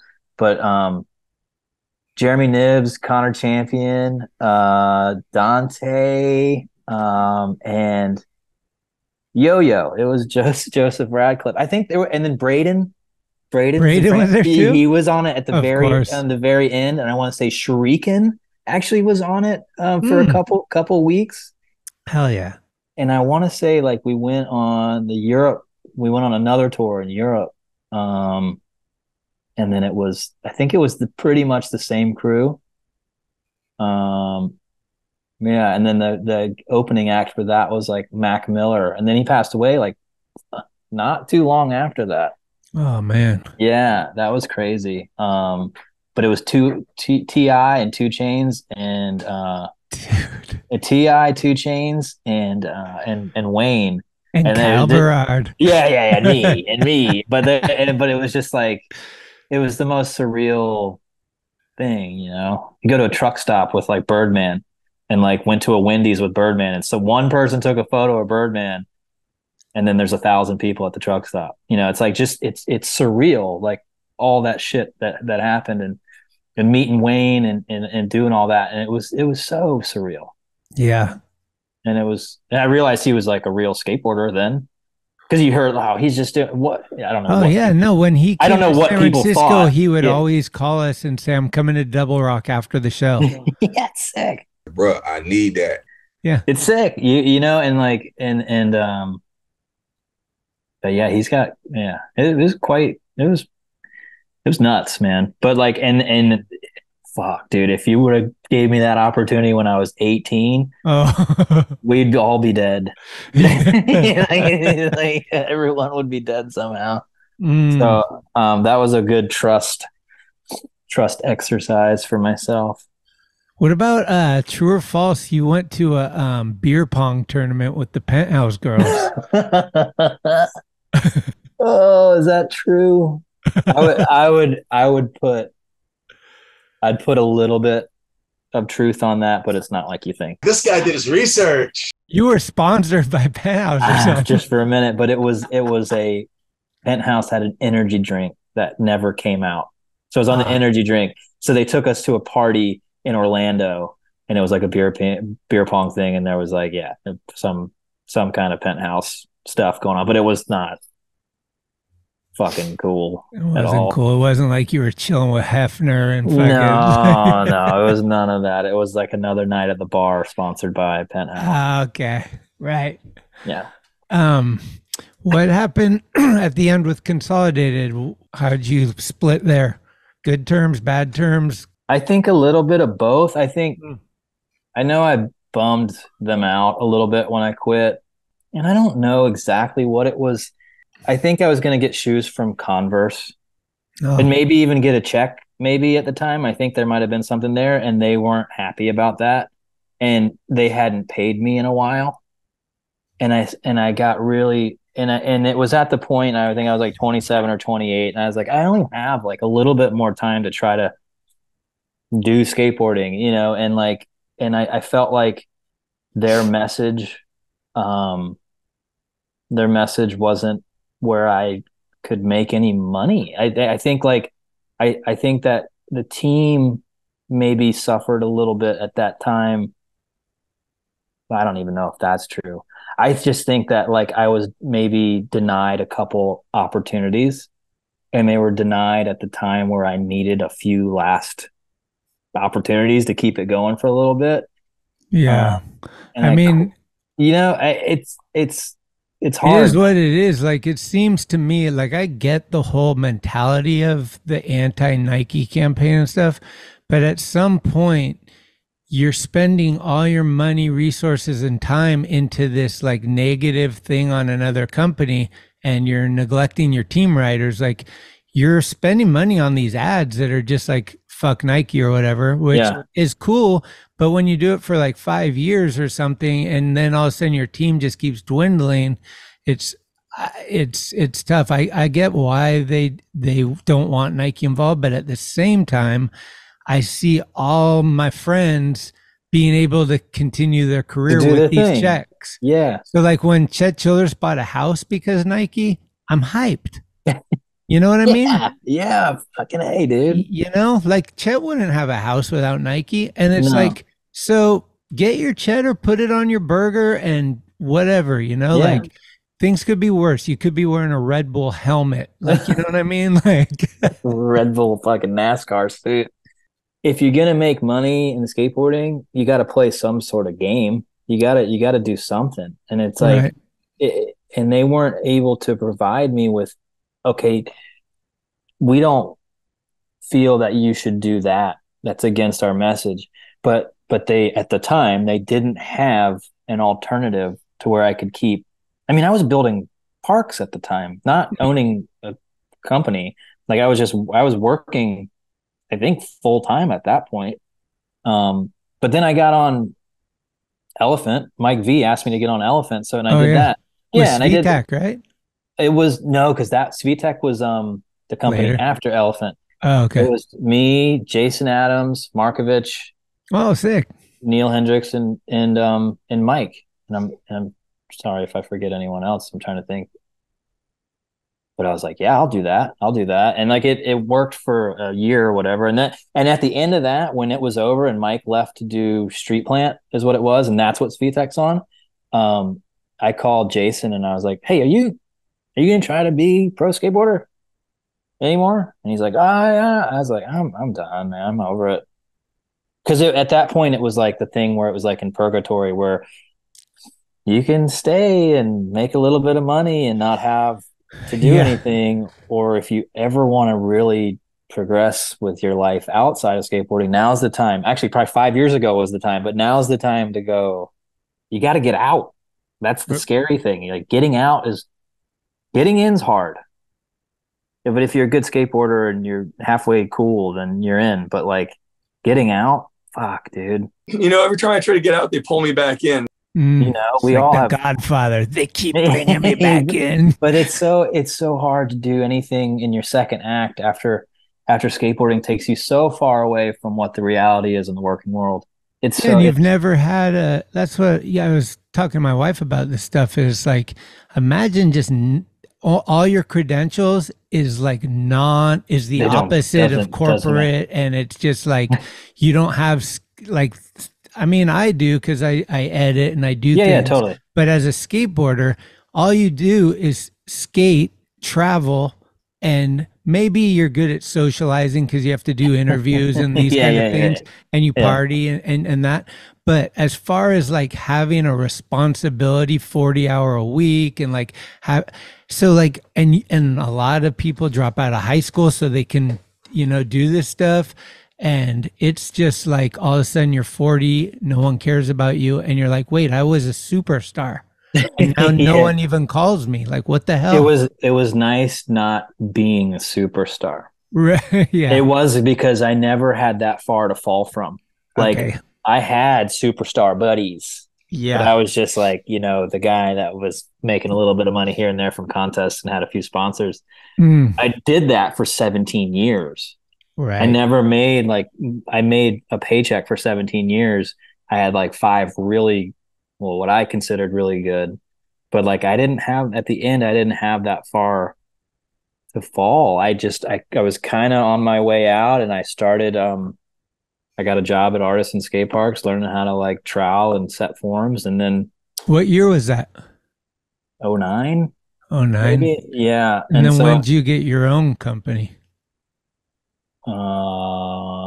2015. I've been doing Front Rock since 2015, so it'll be I think 8 or 9 years coming up in December. That rips. It's cool. It's awesome. It's stressful. It's great when it's great. When it's bad, it's really bad because. Is it kind of like freelance where like your jobs aren't consistent? Like sometimes you have too many and sometimes you don't have enough. Yeah. Yeah. This year's been really weird because like during COVID, during the pandemic years, all the kids were out of school and then they closed the skate parks. So I started getting all these calls to do. Oh, we need something because I know now with them jumping off the couch, we need to put the kids in the backyard, so we were doing all these jobs that were like, I mean, some of them are quarter pipe for $5,000 or whatever. And then, $5,000 to $50,000. And I blown away. Because I thought when I started this company, it was just a joke. Like, oh, we'll pour driveways, we'll pour patios. Every once in a while, I'll sneak in a quarter pipe. And during those years, it was opposite. We were just doing skate feature after skate feature after skate feature. It was great. And then there was a point where I was like, I could hire 5 more people right now. And we could just do 2 jobs, 3 jobs at a time. And I didn't do it because I knew it was going to come to an end. Like that heavy of like a workflow. Yeah. And I don't want to fire nobody. I don't want to fire anyone. So I kept everyone that has wanted to stay. Some people have gone and done other things. One of my buddies that worked for me, he's an electrician now. Another friend of mine works for the city of Oceanside. So I don't think we've ever had any like, you're fired. You're fired. Never. So that's good. But now the jobs are different. You know, we went to Hawaii and did a job for 6 weeks. And, you know, like we just went to Tahoe for 6 weeks, and we might be going to Arizona for 6 weeks. And I don't want to get back on the road and travel. And it's really hard to do because my wife travels right now for work too. And she's killing it. She's killing it in what she does. So she's only going to travel more. And then the kids are here. So, it's nice. It's a different motivation than having to be at work at a certain time because someone's telling you to. Like when you own the company, your boss is the client. So your boss changes every project. He might get a good boss, he might get a bad one. Right. So it's a different set of challenges than it was. You got to be here at 7, and we're working till, you know, because a lot of the times I'm worth more off the job site is what now after years of doing it. The guys that are on the job every day doing that, like they can do it faster than me. And as long as if they have a question, I can, you know, figure it out for them. My job is to make sure that they're taken care of well. The client's expectations are covered and everyone makes money at the end. That's my job. So like negotiating too, probably. Yeah. Yeah. Negotiating square footage price and scope of work and all that shit. Yeah. Which is nothing I considered in 2015 when I just wanted to build a quarter pipe for some friends. That's not what it was, but that's what it is now. Did you see what we did at the UN Plaza in San Francisco with Camisa?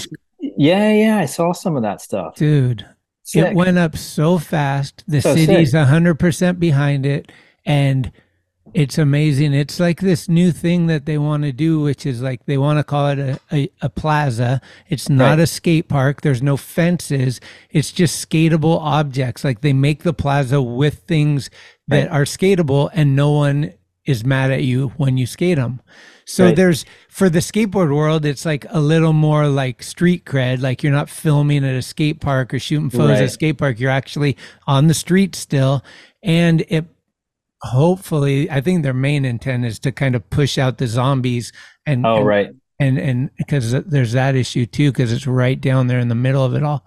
But no, that was a sick so I went down and filmed it all because we do this DIY series for Thrasher. Yep. With Austin.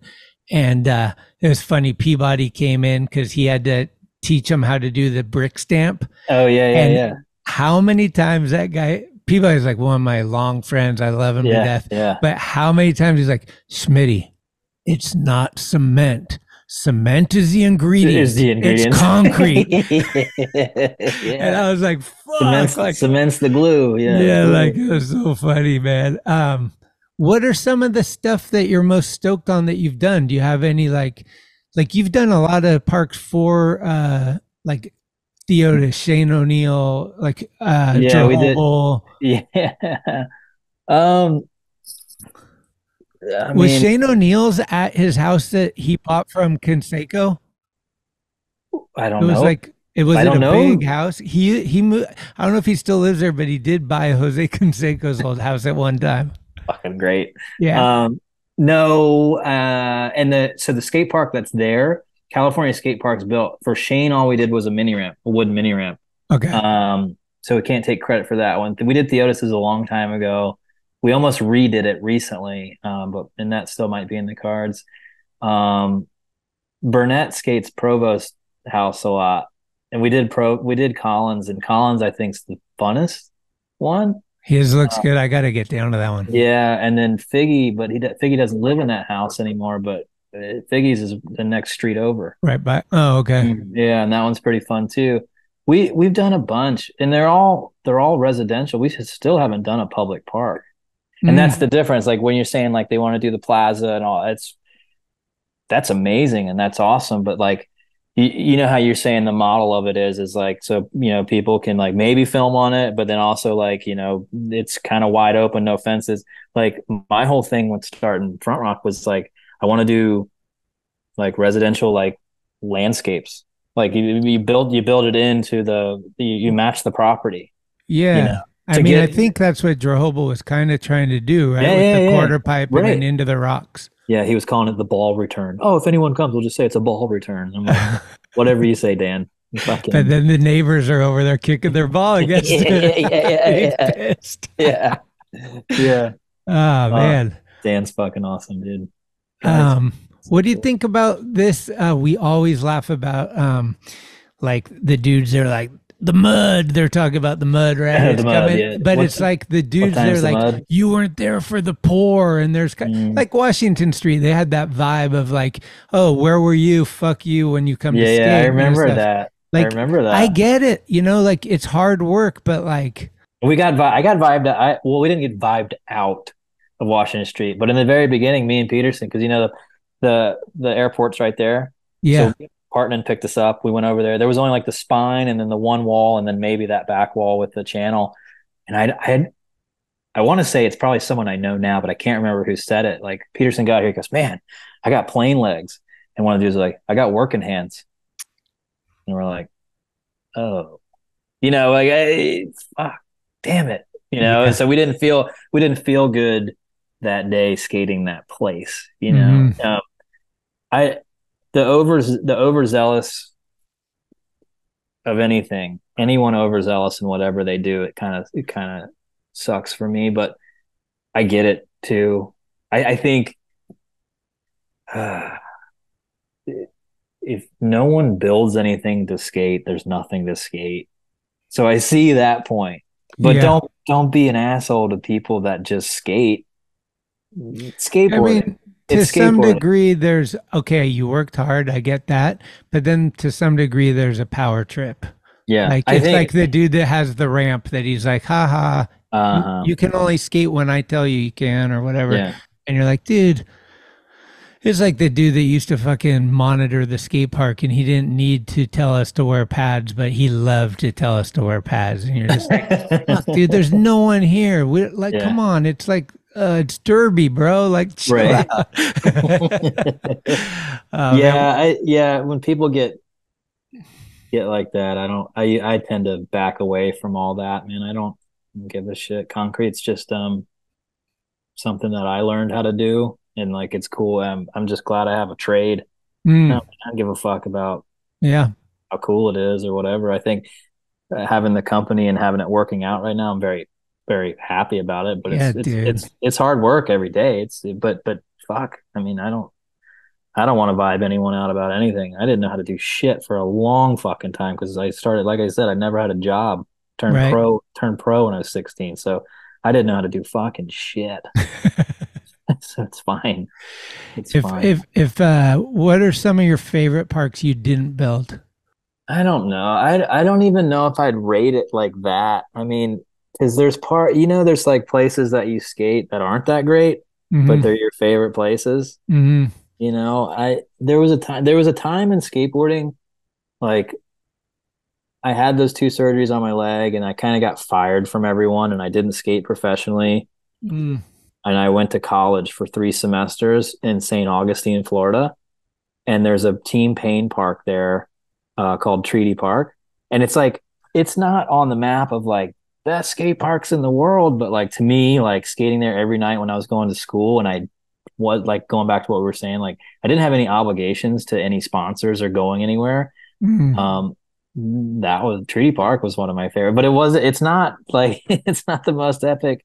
I mean, I remember going to FDR when I was really young and seeing that place and like skating there and thinking it was the best, you know.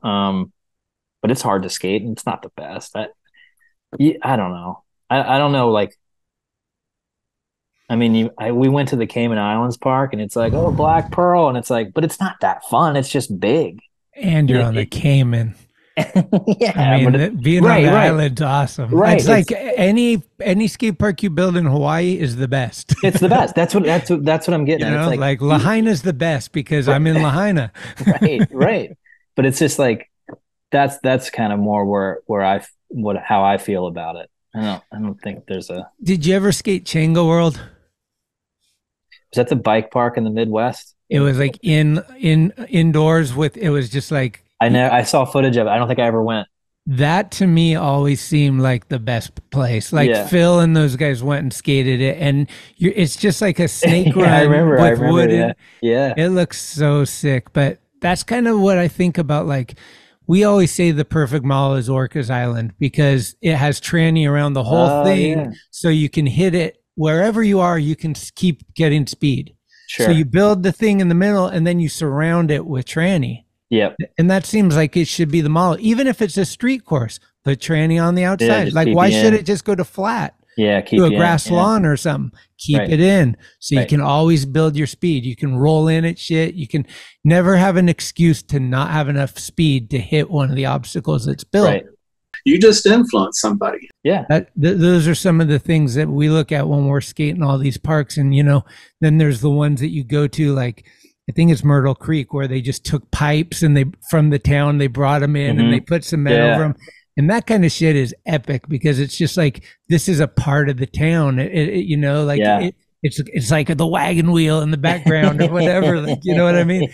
So I love the Oregon and Montana parks for a lot of, like, obviously Red and Monk did most of them, and they have kind of like that kick-ass mentality. Yes. But the just little accents, like the fucking Polson one with the helmet, like there's shit that you're like, what the fuck? Like, that's a stormtrooper? Like, what the hell? Who's gonna skate that part? And then somebody tries and someone does it, and you're like, God damn, how did they think of this? There's so many parks nowadays that I haven't skated. Yeah, that too. Like, there's so much more. I felt like in the early 2000s when we were skating, we went on a trip with Team Pain all around Florida. We skated all of those, and it was fucking great. Yeah, such a good time. Rad. But like, I mean, there's so many things I haven't skated now. Well, where's, if you take a vacation with the wife, where do you go? Where's like one of your go-to spots? If you got all the money in the world and you got 2 weeks off, do you go to Europe? Do you go to Hawaii? Do you go to fucking Caribbean? Am I bringing my skateboard? Is that what you're saying? No, just you and the wife to like have a great time. Jesus, and relax. I don't know. We've been to Cabo a few times. It's cool. You like it down there? Yeah, it's cool. Okay. Yeah, we go to Hawaii as much as we can. I love the hot climate with warm water. It's just great for my body. When we did that park earlier this year, I've been over there once, but I didn't know anything about Maui, you know, and we were there for a little while, and it was great. And then at the end of the trip, my family came out. We hung out for a week. I would do that every weekend. So great. We did, I think, 15-day camp trip with like Hammock, Idra, Hobo, and Navarrete. The crew was sick, and we just, oh my God, that was I could do those all day. Yeah. No, Hawaii's pretty awesome. It's up there, pretty awesome. Yeah. Do you want to finish it with like, maybe like, I know it's hard to pinpoint, but like, is there any that stick out moments with Preston that are like super fun or funny, or just like a moment that like, or a trip you went on, or just any like, you know, I always think about Preston, and I think like, man, we had so many times. Like the first time I met him he was living at Andy McDonald's house. Yeah. And so we went over there, and Andy wasn't there. And we were just playing because he had a fireman's pole that went from his room down to the bottom floor. And we couldn't believe it. We were just like, this is insane. So we're just sliding up and down the pole, like running up, because Andy wasn't there. And his girlfriend came home, and she was just so bummed. She's like, what the fuck is going on? But man, I miss that dude. I know he was special to you. I wonder, like, is there something that maybe you got that I don't know about would be sick? I just remember. So when he was doing Shotgun, I had a part in Shotgun. Yeah. You know, that whole part, well, most of it I had already filmed, and it was supposed to be for a world video that never came out. So I saw Preston somewhere, and I'm like, hey man, I have 40 minutes of footage or whatever it was. It was everything I had ever filmed. And most of it wasn't great at all, but I was like, you want to film a few things? And like, well, maybe I can give it to you for like a Thrasher thing. And he's like, yeah, fuck, we'll put it in Shotgun or whatever. So we went to like Amsterdam for like Damn Am, and I got to spend like a week with all the skate park Tama guys, but Preston was there too. And just filming with him and just being there, it was not much different than what the trip was in Marseille. It was like when you had Preston in Europe, and you were, the thing that we always tried to get was like, all right, Rhino's shooting photos. Can we get Preston to film? Yeah. That was like the dream team. Oh my God, the dream team. Absolutely. I remember, but just that week in Amsterdam was, it was so special, man. It was so cool. Just seeing how he did it. Cause he was such a pro, man. At life. He was just such a pro. I remember one thing that did happen. We didn't have a bottle opener, and he had like I forget whatever beer it was, and he had a plastic water bottle, and he did it with a plastic water bottle, but it had so much fucking pressure on the thing that the fucking cap shot and stuck in his neck, and it just stuck there. And he goes, huh, huh. And I'm like, what? I couldn't figure out what happened, and he pulled it, and he had a red purple ring of the bottle cap right here, dude. When he passed away. That must have been hard because when you were telling me that, it's the exact same thing for me. So he passed like right before you got married, and Hammocky passed. He was going to be the photographer at our wedding. So I believe, I don't remember how close, but it was probably, I think he died in February or March or something. And then our wedding was in August. So, and then when we went on our honeymoon, Cranny was in a coma. Is that real? That's right. So like I was just like, fucking shit is nuts right now. It was bad, and then Monk and Jake. Like I didn't know those guys too well. Honestly, I didn't have too many interactions with either. I knew Jake, but yeah, Preston, man. I remember like when he passed, I thought to myself like, what's skateboarding gonna be like now? I remember thinking, because he had such a profound effect on the way I thought of skateboarding. Sure. It was almost like when I quit drinking, like, am I going to be able to listen to like Black Sabbath and not like, you just like these questions come up that you pair these things, and like when all in Joe, when he passed and like all that stuff, it was like I felt like skateboarding was like passing away from me. Like I just felt like all these guys that brought me to this point where, I got to go on these amazing trips, and those guys were always at the helm of it. You know what I mean? Like that, and then that's all gone. And then like the skate career that we didn't call it a career until it was over, but it was just like, I had a pretty difficult time thinking about skateboarding and what it meant, or what it was going to mean to me moving forward after this guy. I mean, dude, you guys took some hits up there. I lost my whole team, but it's just is what it is. I think you need to just like focus on your life and do the best you can. And sadly, skateboarding's not as important as we all thought it might be, like it can always be skateboarding, but the importance of it isn't like, I don't know. Yeah, I know what you're saying. You know what I mean? It's like it was with those guys. It was important to me in a big part, the friendships because of them. And I remember whatever trip we were on, it was like the golden hour or whatever. We were trying. Dude, the funny thing is like every time we tried to film something or shoot something with Rhino, I rarely fucking landed anything with those dudes ever. And it was like I'm like, whatever. They like me as a person, or whatever. But like, I remember like, Preston was like, come on, golden hour, 3 shades of sherbet. That's what he said. 3 shades of sherbet. 3 shades of sherbet. I still run that one because I said it to my son like a week ago. Mm-hmm. I said, look at the sky. It's 3 shades of sherbet, just like Preston. And those are our blessings, man. Those are the things that like we got to hold on to. Navarette told me when it all went down, because we were talking, and Darren's known him longer than me probably.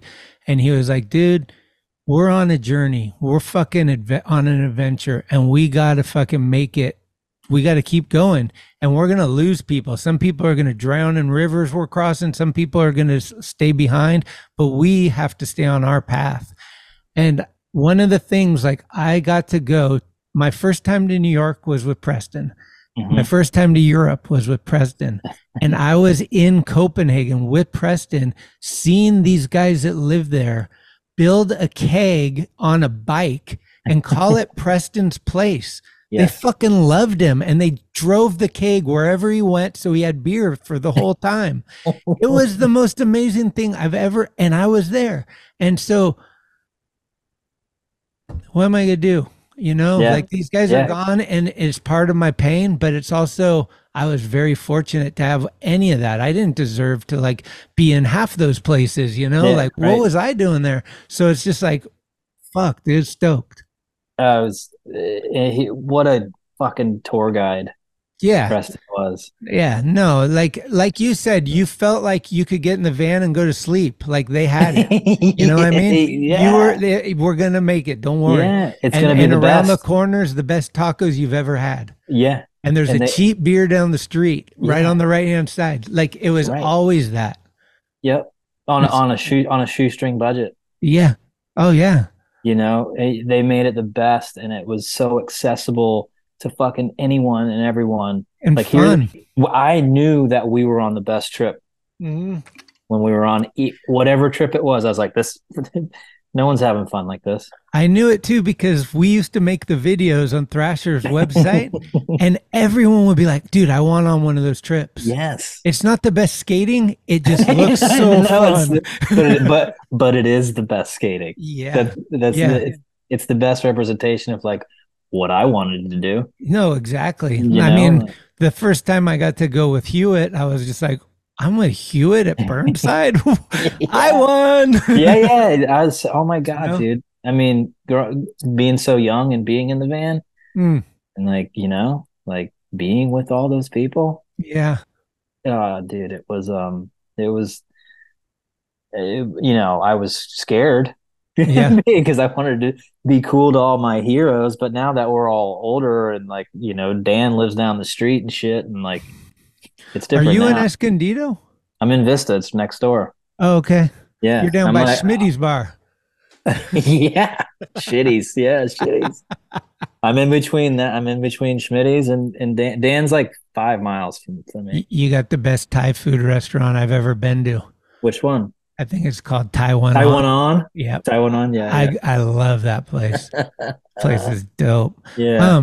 Well, I've taken plenty of your time, dude. Thanks so much for doing this. It's great catching up and talking to you. I really appreciate it. Of course, buddy. Fucking congratulations on everything too. Like you're killing it, man. I was kind of bummed you came to San Francisco and you were here for like, I don't know, 2 weeks or something. And we never got the coffee. You were on the other side of town, and it's just, I don't know what happened, but it's probably my fault. But it's probably mine. We were doing a project up there, right? That's I think you built a half pipe, like a cement half pipe that had planters in the deck, maybe. Yeah, that's right. They look cool. That guy, his name's Christian, but he works with Satva. Oh, he does. And Satva, and I don't know Satva, but I had fully like kind of fanned out, and I didn't talk. I was like, "Hey, what's up?" But I was like, "Oh my God!" Like, yeah, Toy Machine, welcome to hell. Like, yeah, it's so funny. Skateboarding's so funny in that way. But yeah, I did. What happened? I can tell you why. What happened? It started raining, and I started freaking out because the project was going to go over, and so when we tried to meet up, and it didn't work out because the project got a little crazy. I had to make sure. That's what it was. We'll be back, hopefully. Yeah. And what the company's just called Frontside Rock or Front Rock? Front Rock Inc. Yeah, that's it. All right, check the link at the right down there. Click on the link. Order some fucking driveways. We post stuff every once in a while. We should probably post more, but we don't. But we won't get back to it. Yeah, you got a website? Yeah, frontrockinc.com. There you go. See? That's it. It's got the phone number on it. You call, you want some stuff, whatever. It's about to blow up, dude. Watch out. Your bandwidth better be able to handle all my traffic. We're just gonna keep doing what we're doing. That's it. Hell yeah. Well, good, man. I don't know how we'd see each other, but hopefully maybe I'll be down that way or something. Well, if you come to get Dan out of his house. Maybe that's what I haven't talked to that guy in a while. Well, that's what we need to do. I know. You know who I've been talking to, though, is Bailey. Did you see the thing we did with Bailey and Pete from their trip to Japan? No. It's like called Still Watching. It was like a trip they went with Oh, Jake. sick. Yeah. Okay. Yeah, it's super cool. And Bailey had all his Super 8 footage and stuff, and he gave it to me, and I interviewed those guys. And so I was down there for like a couple, like I think 4 days or something. But San Diego's one of my favorite places out. It's nice. It's nice all the time. I've been in Vista for 10, 11 years. Mm. But Bailey's over in Fallbrook. I don't ever get to see him, but when I run into, I saw him maybe 6 months ago, and he's just he never changes. He's just the best. He's still got the avocados trees, right? I think so, as far as I know. Yeah, that's cool. Yeah, people were loving it because he's kind of not a recluse, but he's just not the dude that's hyping himself up. He's not on social media and that stuff. So it was like, Bailey, oh my God, unearthed. But see, everyone remembers the Thrasher cover. Yeah, that was the trip we were talking about. There you go. Yeah, everyone remembers that. That's in everyone's brain at all times. Yeah, hell yeah. Well, cool, dude. Have a good holidays and stuff. Have a good New Year's, and enjoy raising those kids. I appreciate it. Well, thanks for having me. It was good catching up, buddy. For sure. And reach out anytime. Stay in touch, man. I love you, and it's fucking good catching up. I always have a good time fucking chatting it up with you. Shit. Yeah, we got a lot of things that we had similar paths crossing over, and people we know and all that kind of stuff. So it's always been a pleasure and easy to talk to you. Absolutely. All right. Cheers, I love you too, buddy. I'll talk to you soon. Okay. Take care. All right. Later. Bye. Blood Wizard. Blood Wizard. Blood Wizard. Blood Wizard.